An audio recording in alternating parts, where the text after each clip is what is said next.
Hello, everyone. My name is Michael Hartnett, and I'd like to welcome you to August monthly safety advisory call for the Finishing Contractors Association International. Today, we'll be talking about hazard communication and SDS management. Now, this can be a complex issue, especially when we're talking about the finishing trades where we use a lot of different chemicals. Right? And the chemicals are what we really need to make sure our employees understand what the hazards are so that they can protect themselves from it.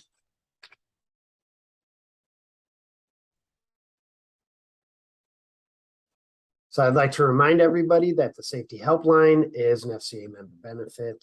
Please do not hesitate to reach out. Your questions are private and they're answered by a safety professional. And generally they end up on my desk. And if I don't know the answer, I go to my team and make sure that we can find you good answers for this. All right, so the hazard communication standard that's currently in place was put in place in 2012. Time to get used to it. It's no longer the new system. It's just a newer system at this point.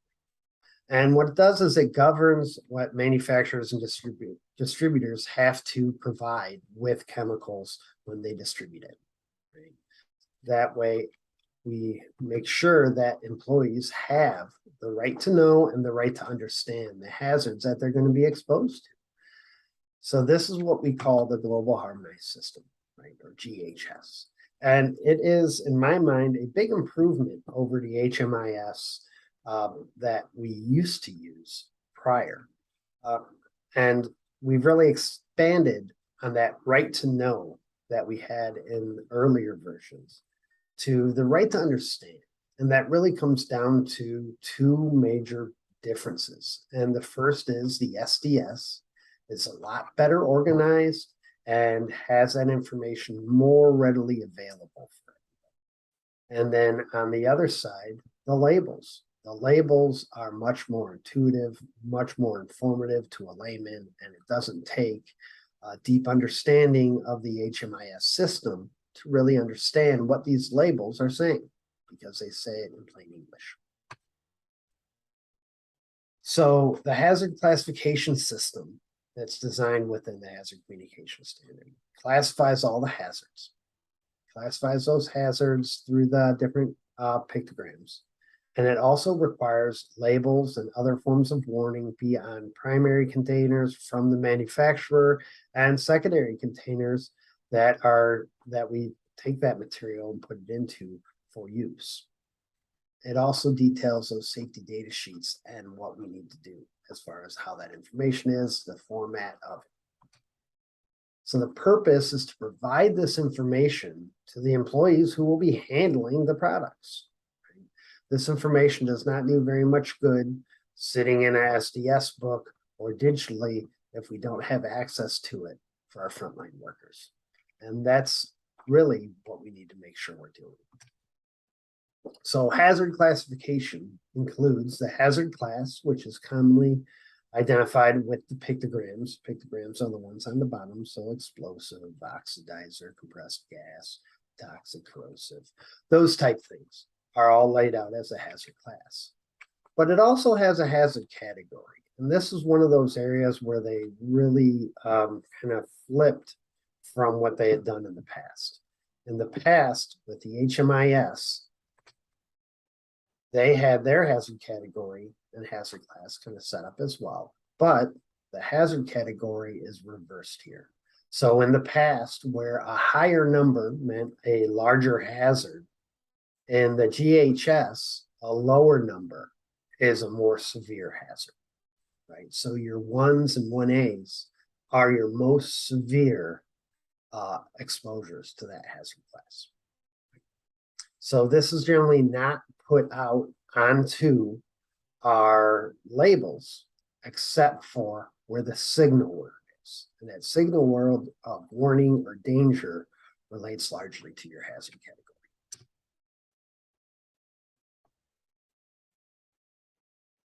So who does this apply to? When does this apply to you?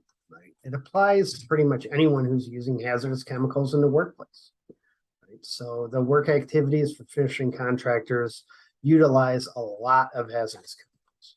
Almost all of your coatings are going to be considered hazardous chemicals. Your thinning agents, your cleaning agents, likely all going to be considered hazardous chemicals. Right? So we are using those hazardous chemicals in the field. So it is going to apply to us. And what do we define an exposure as? Exposure is any time that an employee comes in contact where they can have a route of entry for that chemical. So whether it's inhalation or absorption, ingestion or injection, right? Whether you breathe it in, whether it absorbs through your skin, whether you accidentally get some in your mouth and you swallow it, or whether it gets injected through the skin through something like a airless pump, right? An injection wound.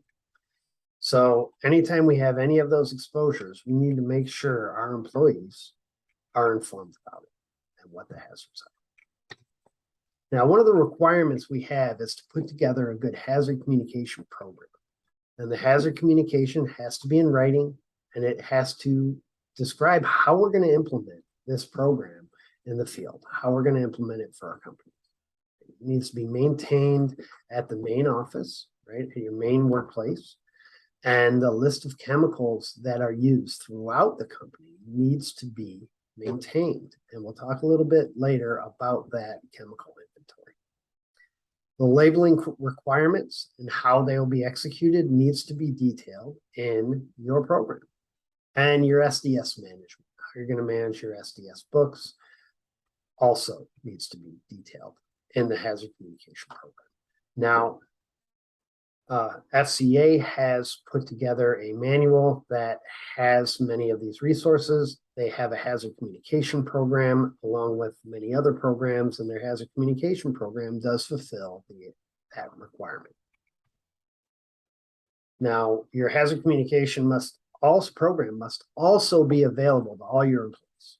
Right? If they request it, you need to be able to provide that in a small amount of time. And it must be reviewed annually and updated at least annually and as needed. Right? So we need to make sure we're reviewing our program on an annual basis, reviewing our chemical inventory list to make sure it's up to date. When we add new chemicals, we need to make sure that we put them into the chemical inventory list. And we need to review that SDS book at least annually to make sure that all the chemicals we are using in the field are documented in our SDS. And I say in the field, but that's also true of your shop. So we need to make sure that we consider our shop and any maintenance areas within our shop as well when we're looking at our SDS books. So safety data sheets. They used to be called MSDSs, right? But now they're safety data sheets, and we need to make sure that our employees in the field have access, right? They need to be have available to them the SDS for all of the chemicals they're dealing with. So their solvents, their thinners, their coatings, all of those need to be available for them, that SDS, so that they can refer to it. And that SDS cannot be an MSDS sheet. It's been a decade since they put this into effect. And the vast majority of distributors and manufacturers have complied and switched to an SDS format for their information instead of an MSDS. And there's a big difference between an SDS and an MSDS. Largely, they have the same information, but the old MSDS sheets did not have a defined format. While the SDS sheets do have a defined format. And it's pretty straightforward and makes that sheet a lot easier to use, especially in an emergency when you really need to know the information in it. So these are the 16 sections in an SDS. And we have a lot of very valuable information to us, and some information we're likely not going to have much need for, right? In the field, most important are going to be hazard communication, number 2. That's going to show us what we need to put on the label, what the hazards are, what precautions we need to take. Right? 4, first aid is crucial in emergency, as is 5. firefighting measures can be crucial. And then 6, accidental release in case we have a spill of the chemical. And then 8, exposure controls and PPE.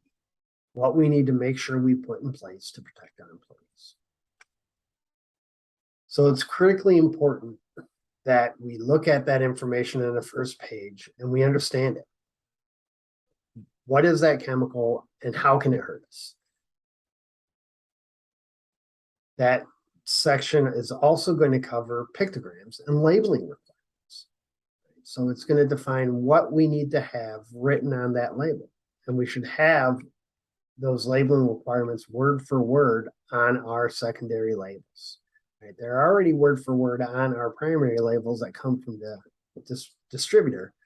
But when we take this material and take it out of the original container, say take it out of a 5-gallon bucket to pour it into a cut pot, right? We need to make sure that we're labeling that. And there are certain secondary labeling requirements we'll go into in a little bit where we can avoid labeling cut pots, but it's only you have to fulfill very specific ways of doing it in order to allow that. And then it'll also define those pictograms that need to be on that label as well. Section 4 is that first aid. It's going to tell us what to do if there's an exposure. 5 is in case of fire. 6 is in case of leaks and spill. And Section 8 is something that we need to look at to determine what PPE is required. And we can train our employees so they can look at the SDS and make sure that they're using the proper PPE in the field as well. Now, others are important. They all have their value, those different sections for different people. So they may not apply to your day-to-day operations, but I believe it's Section 7 is storage and handling. This becomes really important in your shop, right? So this SDS is really well defined and well laid out so that the sections, they're always in the same place, right? Section 1, 2, 3, they're always in order. Section 4 is always first aid. Section 5 is always in case of fire, right? So the newer SDSs are very useful, especially in case of an emergency. This is where I find a lot of people don't really consider the value of an SDS sheet and having an up-to-date SDS book. Workers need to know what to do if there is an exposure to a chemical. If we get covered in xylene in the field, we need to know what the first aid response to a xylene exposure is. Otherwise, we can end up with a very serious injury in a short amount of time or make an injury much worse that could have been not as severe. So access to this is critically important during an emergency. And one example I can share with you is a hydraulic fluid injection injury. One of my peers here had a client that had a maintenance personnel get an injection wound from a hydraulic line pinhole leak.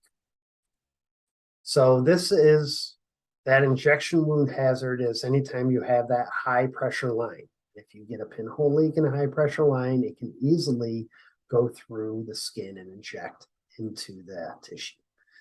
Now, we have that problem in the finishing trades, along with all the hydraulics that are used, but also with our airless pumps. Our airless pumps definitely put up enough PSI to cause injection wounds. That's the reason we have a duck bill in front of the tips on our airless tips. And when that duck bill is removed, we expose ourselves to the possibility of an injection wound. So what happened in this hydraulic injury is that the employee got the hydraulic wound from the pinhole hydraulic link injection wound, went to the emergency room, and the doctor, the surgeon, opened him up to start cleaning out the hydraulic fluid in the hand.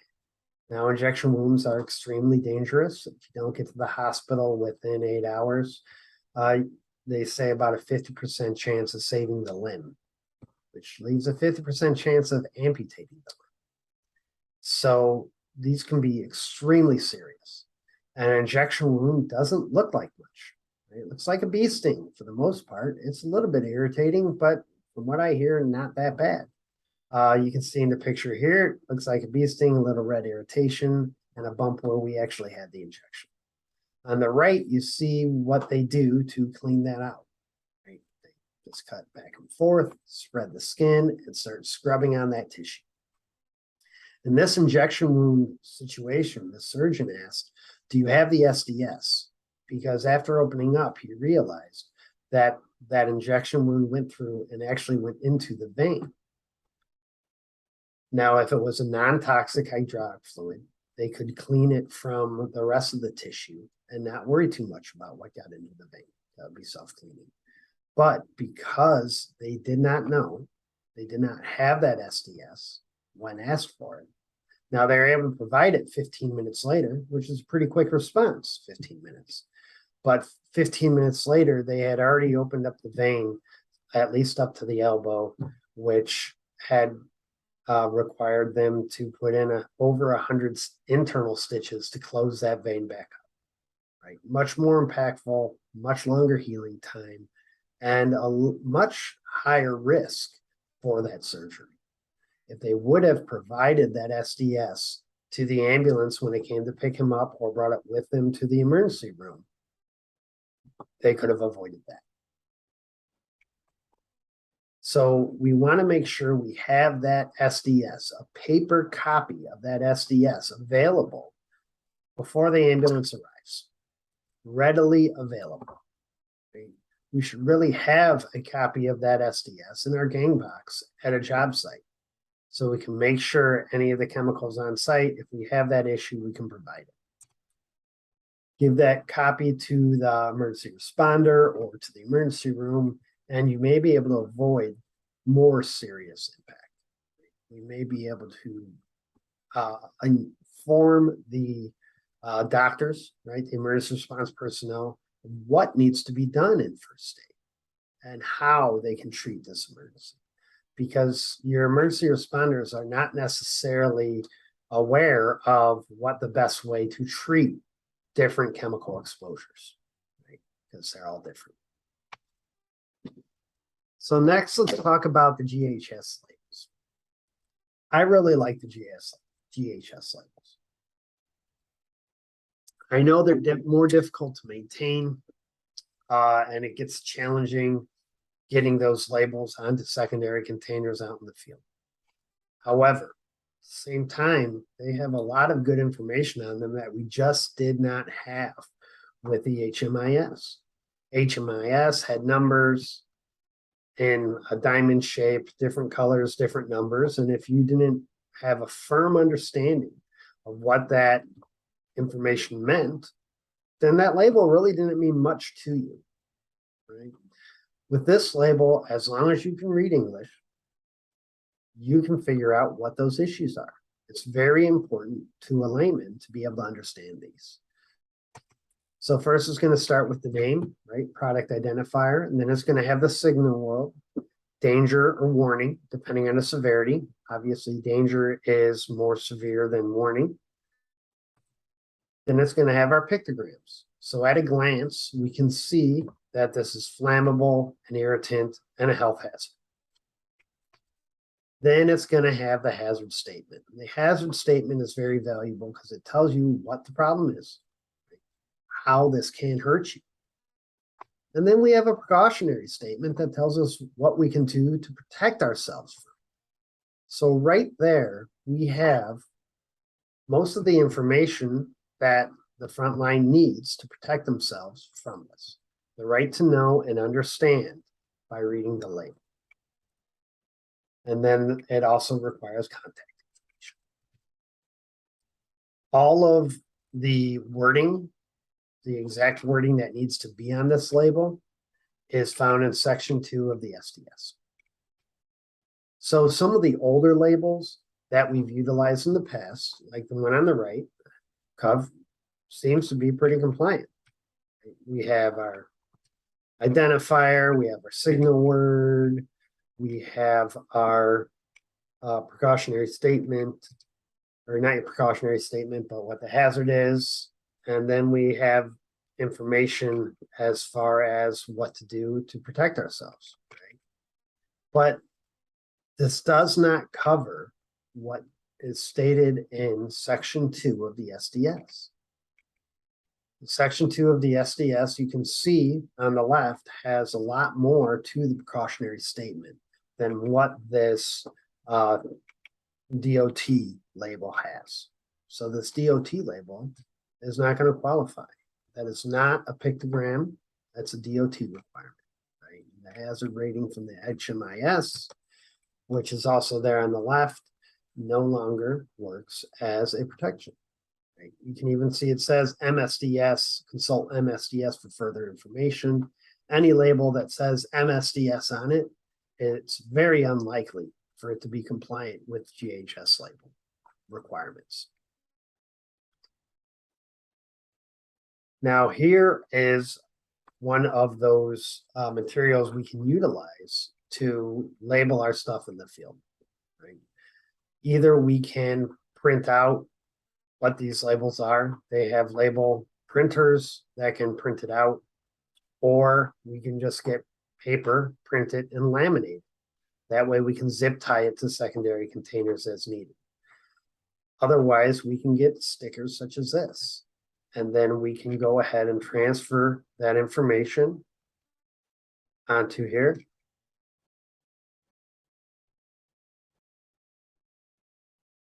So that we have a GHS label that will protect our employees. Right? It's going to be compliant. It's going to keep OSHA happy. Now they're challenging to keep in good shape. Secondary containers get more abuse and they get the chemical on it itself. It is a bit of a chore to make sure that we are keeping up with secondary labeling. But secondary labeling of secondary containers is very important.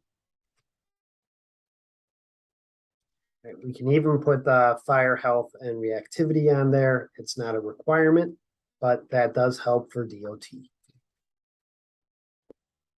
So this is a chemical inventory list. Right? And we should have a chemical inventory list listing all of our chemicals that we're utilizing throughout the company. Now, this needs to be maintained and updated and reviewed annually. You can see on the copy that we have here, this is an example from the FCA manual. You can see on the top, we have a place for a name, date, or a name, signature, and date, so we can certify that it was reviewed annually. It must list all the chemicals that you have in your workplace and have that identifier name, right? What the name of that chemical is. And you need to have an SDS for everything that's on this list. Right? That needs to be in your SDS book at your facility, right? At your shop. And like I said, reviewed it. So when we get an SDS, we need to make sure we take our name off of that, right? Our chemical name and our product name. And sometimes we'll call something other than what it is actually called. Right? So we may call, instead of benzene, we're going to call it Benny. Not that we're utilizing it anymore, but we have nicknames for the chemicals. And it's important on our chemical inventory list or in our SDS books that we make note of what we actually call that material, as well as what its product's name is. So that common name can be very important. How do you manage your SDS system? Right, your SDS book, it's challenging to keep it updated. Right? You want to review your chemicals annually. You want to make sure that what you are using in the field is actually in your chemical. Ensure that your SDSs are all up to date on an annual basis. Right? Review your book and see if there's been changes to those. Retail items used as intended by the manufacturer do not require an SDS in the workplace. What does that mean? That means if you have a spray can bin, let's say, that is made for the consumer, public consumer, and it has all the information required for a public consumer, then it does not need to have labeling on it. The information provided for a public consumer qualifies and covers the SDS requirements. Right? So if we have those shake cans, those rattle cans of bin or whatever it is, and they have that labeling that is for consumers, it's going to cover that SDS label. So we don't need to attach another SDS label. And this is one of those things where you might find a good solution for our labeling issues. We may be saving money by buying in bulk, but losing some of that money and chasing down labeling and making sure that secondary labeling is good, right? By getting smaller containers that are single-use items, we may be able to limit some of them. You want to check to make sure each SDS is complete and in proper order, right? Because they get confused at times. You want to organize it, right? And the way that you organize it is up to you. It can be alphabetical, by type, however you want to organize it is fine. You have that table of contents in the beginning of that SDS book so that you can find what you're looking for. I've seen some facilities go ahead and separate it by, one is for solvents, another one is for latex, another one is for miscellaneous. Right? So that way we can go ahead and easily find what we're looking for just by how it's organized. Right? You want to have local copies available at the facility, right? At where your shop is, you need to have those copies available. And inspect and update it regularly. So one of the things that I found is a good way to utilize light duty is to have them help with the management of your SDSs. Reviewing which SDSs are up to date, making sure that we have the most up-to-date SDS for the manufacturer, making sure that all the pages are there, making sure that the chemical inventory list matches the SDS book. These are things that we can utilize for light duty so that we can lower our days away and our lost time incident rate. So best practices. These are not requirements, but what I really would suggest is that when you have a mobile crew, right, a crew that has a different spot day after day, that foreman should have an SDS in their truck, right, a paper SDS. I understand a lot of us are utilizing digital SDSs to get where we need to, right? So that we can have access for everybody, but we're not always in a spot where we have cell access, right? We're not always, or we're not going to be able to provide that SDS in an emergency if we need it. Now, when we have more longer term jobs, part of that project package should be an SDS book that goes into the game box, a site-specific SDS book that has all that information in it. That way, it's readily available. I really suggest you do not rely exclusively on electronic resources. Electronic resources do qualify and fulfill the requirement as long as your employees have access. So we can fulfill the legal requirement by using the electronic resources. But best practice really is to have those papers on site so that in an emergency, we can deal with it. And so if our employees want to access that SDS book to look at and review what that chemical does, what they need to be wearing to protect themselves, that is readily available. What would be best is if we could normalize our employees protecting themselves. I know when I was an apprentice and later on, I spent a lot of time reading cans. I don't know about a lot of time, but every time I had a new material come in, I made sure that I read the cans so I knew what the warnings were, what the exposures were. And I remember getting chewed on for it by my foreman every time I got caught reading the can. Don't read it, put it up on the wall. And we really need to change that attitude. We want our employees to take ownership of their own protection as well. And if we really want them to be protecting themselves and doing what's right for safety, we need to make sure we educate them and give them the ability to do that research. Right? Allow them to read those cans, allow them access to the SDSs so that they can protect themselves from the hazards that they're being exposed to. And in the long run, it's going to pay dividends. For specific sites, really develop that site-specific SDS. If you're going to have a long-term job that's going to last months, you really want to have a site-specific SDS book provided for that. Put that as part of your bidding process, your pre-mobilization process, and it will serve you in the long run. Make sure your workers are all aware of where that SDS book is. If you're using those electronic resources, you want to make sure that they have been alerted to where that access is.